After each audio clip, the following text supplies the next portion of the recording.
Hey, and welcome to the Change Leaders Playbook, bringing you all things delivery and leadership in a podcast. Today, I'm joined by Samantha Wiltshire, a personal branding expert who works with entrepreneurs to help them to be the best voice that makes a difference in their industries.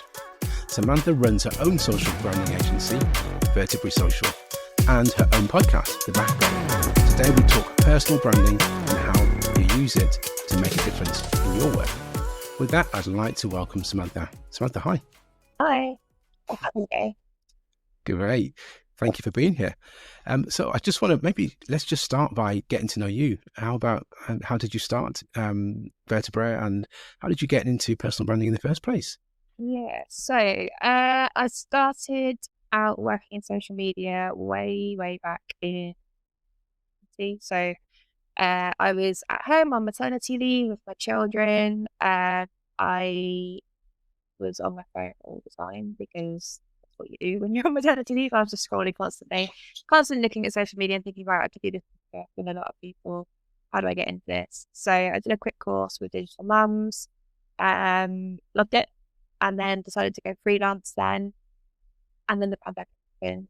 Everything moved online, and it was one of those like right place at the right time type situations where I was getting online for you. So yeah, I started out freelancing as a social media manager back in 2020, and first clients, and they just so happened to be service-based businesses. So, I mean, as you're a service-based business, you know that you've got to be the face branding have a product yourself. So it kind of naturally progressed into the personal branding avenue. It wasn't something I went out to set to achieve to start off with, but it just so happened that I ended up working with a lot of clients that wanted to.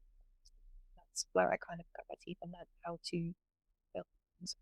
So yeah, started out doing that, and then it kind of grew and it grew and it's got a little bit out of control. So now we've turned it into an agency. We've been Vertebrae Social since this time last year. Actually, it's pretty much 1 year anniversary, and yeah, we're a small team who want to make people look good on the internet. That's kind of what we do, really, in a nutshell, is make people look good on the internet with the things that they're naturally brilliant at doing. Where do you see it going in the future then? Because clearly you've got a massive road ahead, lots of opportunity from the sounds of it. Yeah, I mean, it's been really surprising how well everything's gone in the first year, but I think that is literally down to growing my own personal brand over the last few years. I wouldn't have been able to have the clients come back if I hadn't been over the legwork in myself out. So yeah, I mean, in terms of where we want to see it go, we're opening an office this week, which is exciting. As you can see, I'm in my dining room right now, so it'll be nice to take it out of my house finally. But yeah, we're opening an office in Wolverhampton, where we're based, and we work with clients all over the UK, and we use support as well. So, I mean, in terms of who we want to work with, just more people that have interesting stories to tell that come from what we like to call difficult to market backgrounds. So things that are a little bit gritty or a little bit less polished, shall we say. We work with people that, with one of our clients is a scrap metal dealer, which on paper sounds a bit gross, but she has one of the most interesting stories of anyone that's ever run a business, and we helped her to win Businesswoman of the Year in Birmingham last year, and she's just flown. We work with people that work in pest control. We work with people that work with medical devices. We work with consultants and surgeons, lawyers, all kinds of people. So anyone that's got an interesting story to tell, we want to help get it out there. But in terms of where we're going to take the business, I mean, there's so many different avenues that we could go down in terms of things like training sessions and workshops and getting in front of more people to help them do it themselves as well, because personal branding is really all about you and your story, and no one knows that better than you. So it's all well and good us saying we can help you, but if we can help you to tell yours yourself, that would also be great. That sounds amazing. Now, do you know what? I also mentioned at the start that you've also have a podcast which is connected to the business. For me, that sounds like a natural fit because it does give the opportunity for your clients maybe to amplify their voice, or even for people that don't directly work with you. Has that helped them in any way, and how are you finding that going? Yeah, so like you said, the podcast was sort of a natural progression really, and I am an inherently nosy person. So I invite people on that I want to know their story and find out more about them. And actually, I'm sure you probably find the same thing with your podcast. You invite the guests on that actually learn a little bit, and it's a way of getting some free advice from them as well. So yeah, I mean, we don't just have our clients on, we've had lots of other people on as well, but we have had some on, and yeah, it's a great way to learn a bit more about them and the challenges and the things that went wrong as well as the things that went right, because I think there's this idea of personal branding that can be a bit cringy, where everyone thinks it has to be like this really shiny, projected, brilliant version of yourself. And actually, we all want to learn from the challenges and the slightly more difficult things you've been through as well. And if you can tell your story to someone that's going through that same thing, that doesn't know how to deal with that problem, and you fix for it, then just sharing that, even if it is slightly embarrassing or like something that you aren't particularly proud of, but if it helps somebody else, then you've done a great job with that kind of thing. So yeah, we choose our guests based on their story, and if I'm nosy, I want to find out more about them, or if they work in an industry that can help someone grow their personal brand. So it's part me being nosy, part stories, part advice and guidance to people that do want to grow a little bit further themselves. Yeah, absolutely makes sense. With that said, then, what would you say have been the biggest sort of mistakes in terms of personal branding mistakes that you'd probably warn people against? Have you had any howlers, or are there any things that are just clearly obvious that people just need to not do, which people tend to do more often than not? Yeah, I think if you scroll through LinkedIn any time of day, you see so many absolutely like just pure guff posts from people who are trying to chat bigger than they actually are, or they're just copying and pasting from somebody else, or they're banging on about making £10,000 a day and all these amazing sales. And if you download their course, like anyone that is forcing something down your throat like that, like I hate seeing things like that. I hate it when people take things that should be like personal moments. Like you often see things like, oh, I got married on the weekend, here's 10 things I learned about leadership and stuff like that. And it's horrible, isn't it? And I'm sure you've seen those of them yourself. Like people that think that they have to project this image that isn't them. And there's like the essence of like having a good personal brand is to be yourself, because if people meet up with you in person and realize like, oh, that's not the person I thought you were online, this doesn't match up at all, they're not going to trust you. And you're not going to have that business relationship with them. You're not going to be able to grow or anything like that, because people will think you're a fraud. So yeah, you do see some absolute howlers on LinkedIn where people will either copy and paste somebody else's posts, make it sound like them, or steal somebody else's ideas, or pretend that they are doing infinitely better than they actually are. It's the problem with social media, I think, is everyone is trying to project the best bits, and actually we're only getting a tiny little window shot of their entire lives, and the rest, like outside of this picture frame right now, my whole house could be absolute tip and stuff, and there'd be like people screaming and stuff, but you just see this little frame of the window here that I'm presenting. And it's the same on social media, like everyone's presenting their best bits, but actually, like if you aren't showing up as your real self and talking as you do in real life, it's not gonna work. Yeah, I think so. And I think people can see through it as well. They may respond back in a way that's possibly positive and supportive, but in reality, they may not come back to you if you're a business, for example, and you've probably lost them. So yeah, that's a good one to think about for sure. So what are the sort of the wins that you've had? I mean, without mentioning specific names and people. So how have you potentially helped people from where they were, to start with, maybe with a really good viable business, to now being in a very good viable business that actually has visibility? What are the sorts of things that you've done to help them along, to get them to greater reach?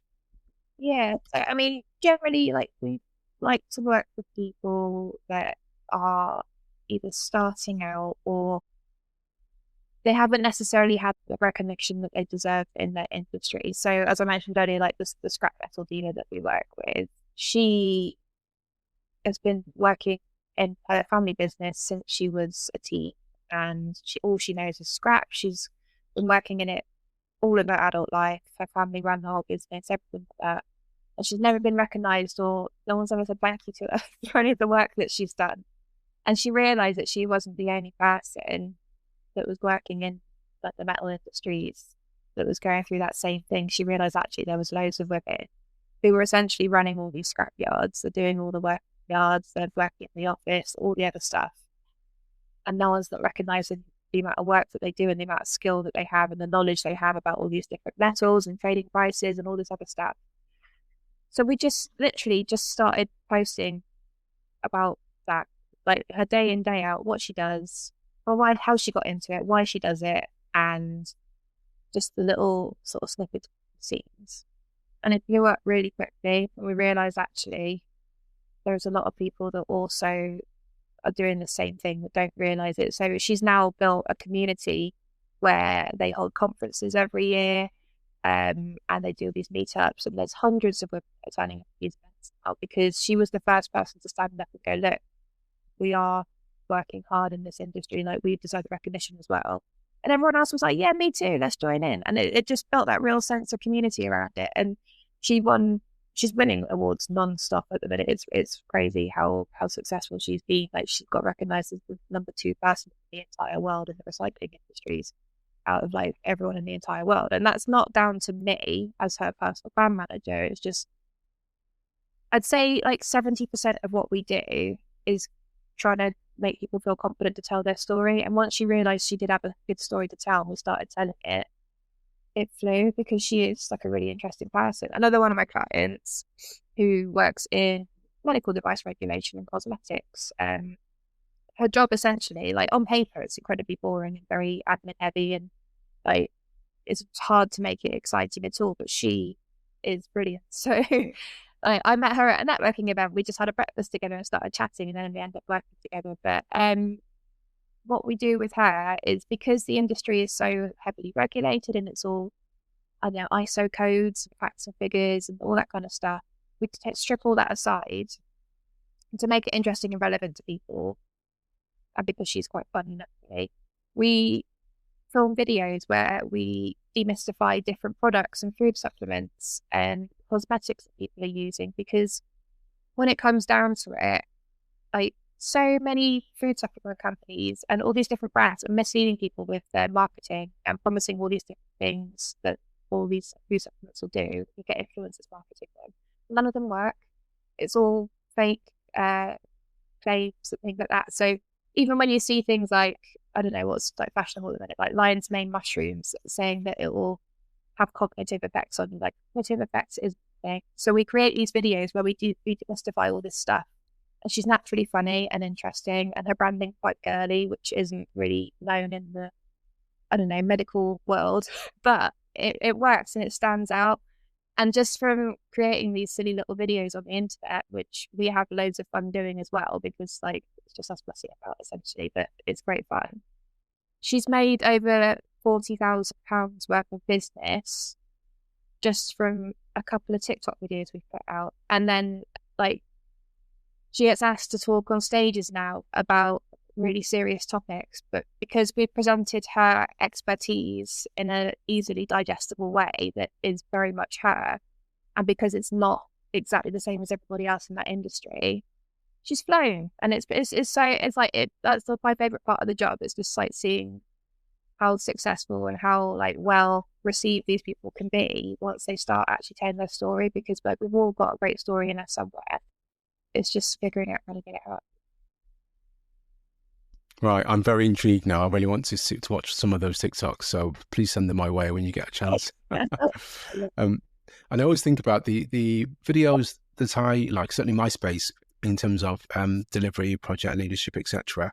There are software suppliers, some of them that do really, really informative but quite funny the TikTok videos or shorts, shall we say, and they're the ones that I gravitate to. Get the message, but I just get the humor as well. And it's funny what you said about sort of funny videos. They're the ones that grab me the most. They actually speak to me. They're funny, and they take something that's quite serious and make light of it. and grab my attention that way. And then I can get into the serious stuff afterwards, which is quite cool. So, yeah, I like that. It definitely works because either that or I'm a real sucker for it. But yeah, it works.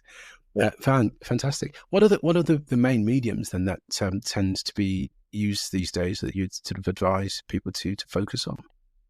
So if you wanted to start building your personal brand, you can make it as difficult and complex or as simple and easy as you want. And actually, you don't need anything because it is just you. You could literally just open a LinkedIn account and start posting, and you don't need to include any pictures on there. You don't need to do anything. You don't need any fancy editing software. Just start telling your story.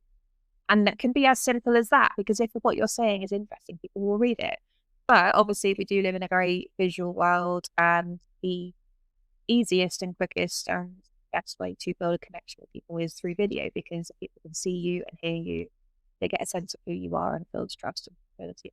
So, I mean, the way I do it with my clients is I will sit down and interview them, much like this, and I will record that call, and then I'll take what they'd say and I'll turn that into for them.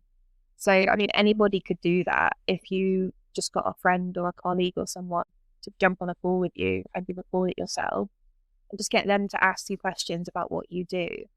Because I think a lot of the time you can be too close to what you do yourself. So you do need that extra person to kind of pull what it is out of you in a way that they can understand as well. But it is as simple as that. You can just do that. The better quality photos you can get, brilliant, because again, if people can see you and get a sense of who you are and what you look like and all that kind of stuff, again, it builds trust, especially if you are in the consultancy world or anything like that. But yeah, I mean, with AI and tools like that, you can edit videos so quickly now. And as long as you make sure it does still look itself exactly like you and it is you, and you're not removing all that essence and outsourcing your own brain to a computer, then like it is a lot easier to kind of build content around that kind of stuff now. But yeah, it's one of those things. There is an app for absolutely everything that can make it for you. I always recommend using a scheduler if you are planning all your content in advance, just so it fires out automatically and you have to think about it. And like analytics tools are quite handy as well, just to kind of see if what you're doing is actually working and converting.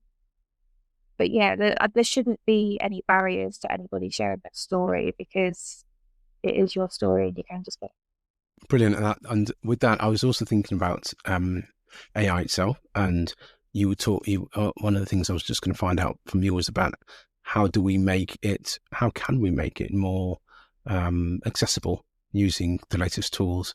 And I think you've sort of answered part of that already in terms of the tools that we can use.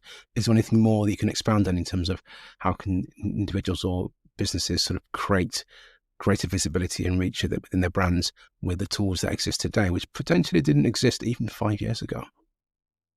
It's crazy how much has sort of happened in that world even in the last 6 months. But yeah, every day there's something new. But I mean, if you are going to use AI, I wouldn't say don't use AI at all. I think it's a great tool.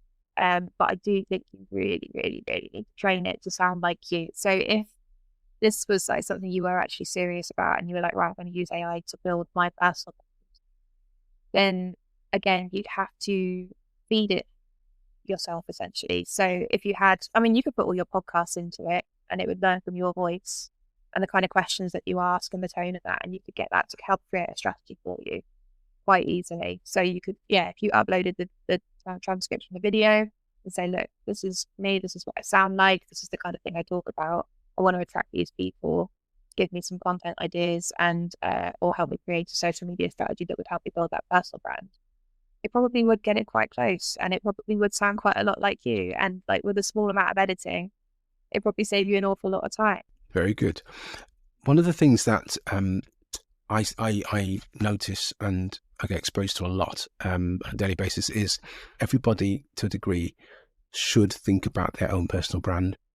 I wonder whether you share that view, and what would your advice be about how to go about doing that? This is for somebody that doesn't have a business to offer, but actually is part of a team or leads a team or something like that, but really wants to get their presence felt. Yeah, absolutely. I mean, we go into different occasionally. We'll deliver some personal branding training for people that want to get their staff to start sharing their personal brands a little bit more. We work with an estate agency at the minute who are really keen to start getting the individual estate agents to start getting their name there, because you want to have the best employees at your organization, or you want to have the best students at university, or you want to have the best people wherever you are. And the only way we're going to know if they're the best people is if they show how brilliant they are. So I was at an event I think it's about this time last year, and I've been talking about personal branding on stage, and someone came up to me at the end. She's like, right, if I get my employees to build their personal brand, what if they get poached in the evening? And I was like, well, you don't own them to start with. That would be slavery. But it's like, surely it's brilliant if like all of your competitors can see how brilliant your staff are. They can see that you've got this really enriching team that know what they're doing and have interesting lives and are full of all this brilliant knowledge. Like it's only a positive if your team look great online. So yeah, I wouldn't ever tell anyone that you shouldn't let your team build a personal brand at all. But in terms of showing up and putting yourself out there just as an employee in an organization, if you wanted to get a promotion, or if you were looking to, I don't know, get recognition for a project you've worked on in your industry, or even go up for an award or something like that, then absolutely start sharing what you did, the tangible results of it, and why you enjoy doing it in the first place. So I think the main thing with all personal branding content is sharing why you care about it in the first place. Because if you care about it, we're going to care about it as well. We're all invested in you. Very few are scrolling online and thinking, oh my God, I can't believe that person's doing that thing. It's awful. We're all there cheering each other on, like scrolling through. Oh, that's great. They're doing this thing. I didn't know this thing existed. I've learned something today. If you can show why you're doing things, regardless of whether you are an intern or a student, or you're unemployed currently and you're trying to find your next role, or anything like that, start showing people, like telling people why you care about these things, what you got involved in, why you do them, all that kind of stuff. And you'll never, the thing with personal branding is you never know where it'll go. There's like unlimited possibilities where anybody could see it. Anybody could like look at what you're doing, even if you feel like you're only getting a couple of views on your posts or things like that. Those 2 views could be like the exact people you need to see the posts to get you to where you want to go next. So, it's like there's unlimited possibilities, but you have to actually just do it in the first place. Just get over yourself and start posting, and that's it. Yeah, that I can definitely resonate with that. So I just had personal reasons that I wanted to start this podcast, for example, because similar to you, I'm quite nosy. I like to speak to interesting people, but then I also thought I've got things to share too. And in addition to that, wouldn't it be great for things that I'm learning can be to be shared amongst other people so others can learn as well, which is great. So one thing I absolutely said to myself was that under no circumstances was I ever going to have a video podcast, ever at all. And I stuck to that. And literally within the first couple of days, I've realized actually I may as well, because it's been recorded anyway. And this is because I guess I'm a natural introvert and I definitely would not want to see my face on a video. But I think the more you do these things, the more you put yourself out there, the more you realize nobody really cares that much whether you've got a pimple on your face or whatever it is. People just want to hear, like you say, your voice and the things that you're talking about with your guests. And then for me, my experience is that I had to get over that almost thinking too much about it and just start expressing my thoughts and sharing my thoughts and asking people more openly and visibly the questions that I always had on my mind. And I would definitely attest to the fact that it's been really beneficial. Clearly, I'm no expert in the sense that you are, absolutely not. But I think what you just said about just start, just get out there. Even if you're, an employee, everybody, I think, should have some form of presence, whatever that may be. Now, with that in mind, I probably would ask you, what would you suggest for somebody who's very introvert, absolutely does not want to do a TikTok video and make it go viral, but wants to get their voice across to a degree? Where would you start? Yeah, I mean, I think building your personal brand is actually great for introverts because you get to control how you are presented to the world, and you get to do it in the way that you are comfortable doing. So it's not like you're walking into a room full of people networking and stood in the corner going, oh my God, I don't want to talk to anyone. This is horrible. I'm just going to stand here with a sandwich and be quiet. Like, if you are an introvert, I mean, like, naturally, I am very introverted as well. And that's why I enjoy this kind of environment, is because I get to sort of control how it plays out a little bit, and I can turn it off as well, which is nice. Yeah, you can just like turn the computer off and it's done. But if you are an introvert and you are unsure about how to build your personal brand, or it absolutely makes your skin crawl doing video, don't do video. Do the things that you are comfortable doing. Do the things that you enjoy. Like, I'm naturally way more of a writer than anything else. I write things down. It's how I understand things. It's how I make sense of the world. It's how I'm more confident being self-expressive that way. So writing is how I do it. Video is something that I've had to learn, unfortunately, like everybody else in this modern world, like as you said yourself. And it does come with time. You do become more confident with it. It does get easier. But I think there's like 3 things you need to think about when you're trying to choose where you're going to show up and how you're going to show up. And the first one is, what do you enjoy the most? Because if you make it something you hate, you're not going to do it. So is it writing? Is it video? Is it just taking photographs?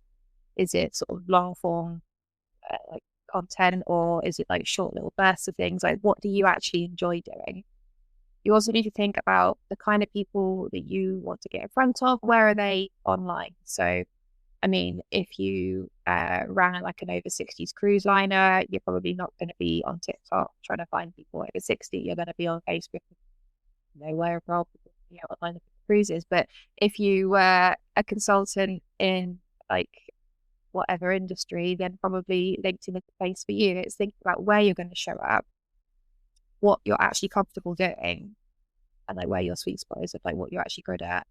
And then when can you actually add value as well? It's all well and good like starting to record loads of videos and talking about loads of things, but if you don't know what it is you want to say or who you're trying to attract, then it's going to be a big waste of time. There's no point doing like TikTok dancing trends if that's not the audience you're going for and the image you want to project. It's like, I mean, I show up mostly on LinkedIn because I work with a lot of service-based businesses, and I'm on Instagram quite a lot for that kind of visual side of things as well. But actually TikTok, I do it for clients, I don't do it for myself, because I know that I would find it unsure.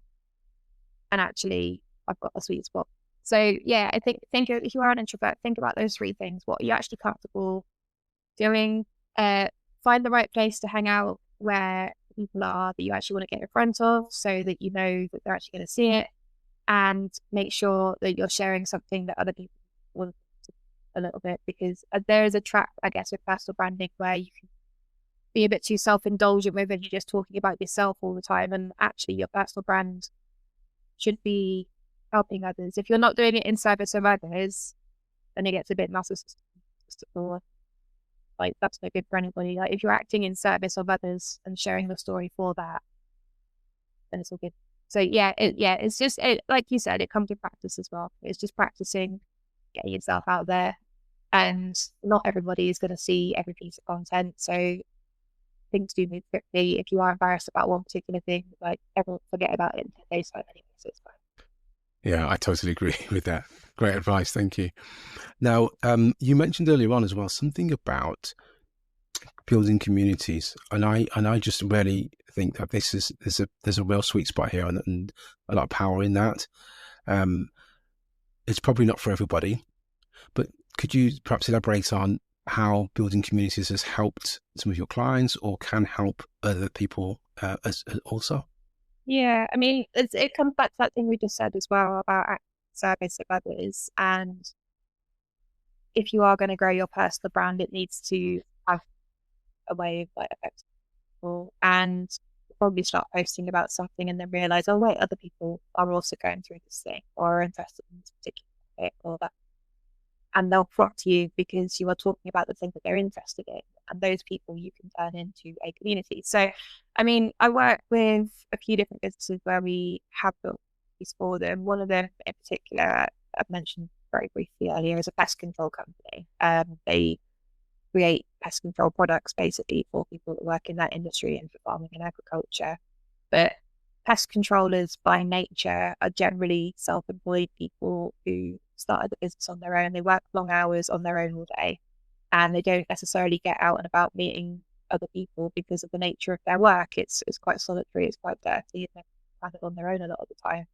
So we were trying to think of how we could give something back to them and connect them as a community that would work for them. And actually it was as simple as starting a Facebook group where we weren't selling any of the products in there. We weren't talking about the business or anything like that. We were just asking questions and trying to match their kind of tone of voice a little bit. So it's quite rough and ready in there, and there's you'll get quite a lot of crude and rude jokes in there as well, but it's their place, it's their space to be able to vent about the things that they're dealing with day to day, which are generally quite dirty and gross and involve a lot of things. And other people that don't work in the industry won't get the things that they're talking about because we aren't in that world. We don't want to even think about pests, rodents and things like that. Like, we just shove it away. So giving them this space online where they can talk about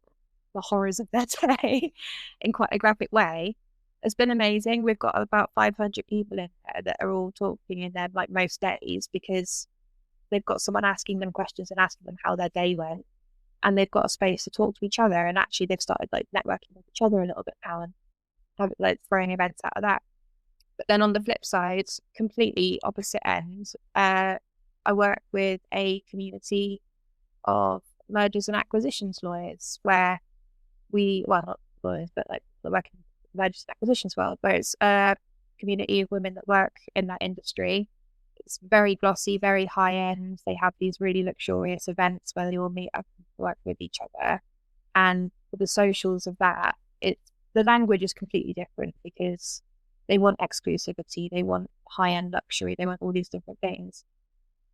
But it's still the same principles that build the communities for both of those different things. So if you can create a space where people feel seen and heard in their industry, but also it gives them sort of a safe space to meet up with each other and connect and talk about things, it just works really well. Yeah. It's a great way to do it. And I think you can make a community from any industry or anything like that. It's as long as you find the connector that links these people together, like the thread that goes through why they're all doing it, you can really sort of build on that and create a space to meet each other. And it makes your brand look great because you're the person in the first place. Yeah, that sounds very logical. Quite hard to do though, I should imagine, but also something that maybe can sustain long term because you're then known for something and you have a target audience who actually speak your language and you speak their language, and there's a bit of trust built in as well, I should imagine, over time. Very good. I also imagine it helps expect people or businesses to understand their audience better because they're closer to them and they can learn from them. Like you mentioned, tone of voice as well can change and adapt, and just understanding how to serve them, right? So really, really good. I can see all the benefits there. Thank you.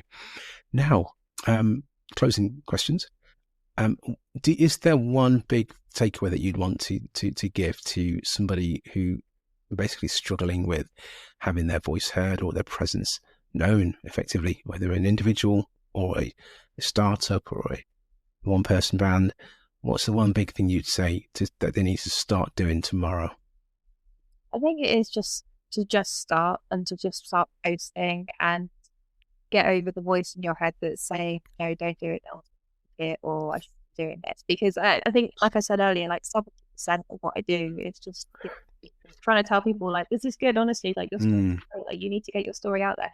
So it's just having that confidence to start and to not be afraid of messing up at the start, because you can't mess up, it's you, but to not be afraid of it not going viral straight away, because like, you don't want to go viral. If you actually go viral, I imagine it's quite horrendous. Like, you have people messaging you all the time, you'd be too busy, and it's like, it's not worth it. You want to grow slow and steady. So like, just start start telling people your story, start telling everyone about what you do. Because if you don't tell anyone, nobody knows.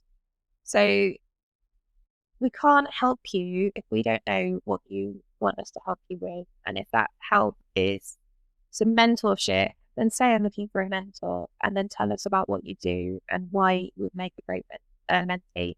Or if it's to build your business, tell us why you started that business in the first place. Tell us how you got into it. Tell us something we don't know about that industry that is actually really interesting. Like, build a world around it, start telling your story, and we'll all be super invested in it because everybody is there to cheer you on. Nobody is there going to go, oh my God, this is all crappy. It's you just need to have a little bit of confidence in yourself and just start posting.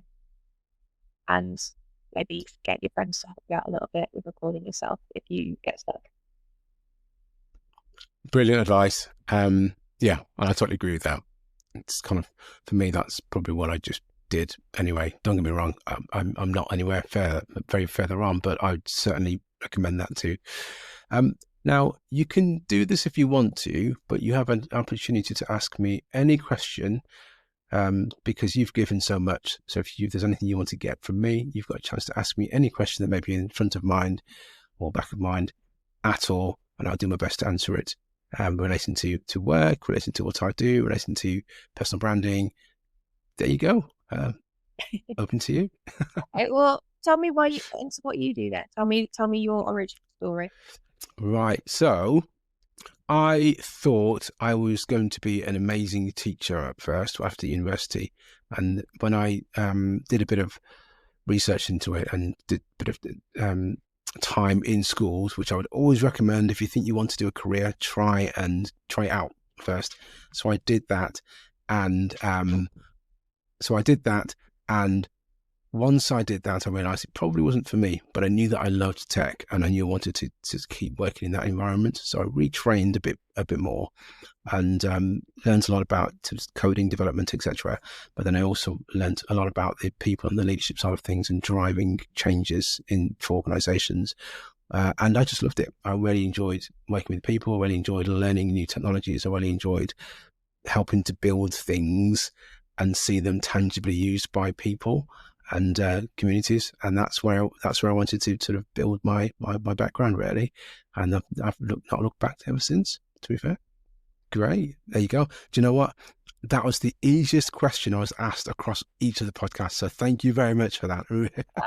Really appreciate it. I could have gone on for ages there. Perfect. So with that, I'm going to say thank you so much, Sam. It's been a real pleasure having you on the podcast. Thanks once again.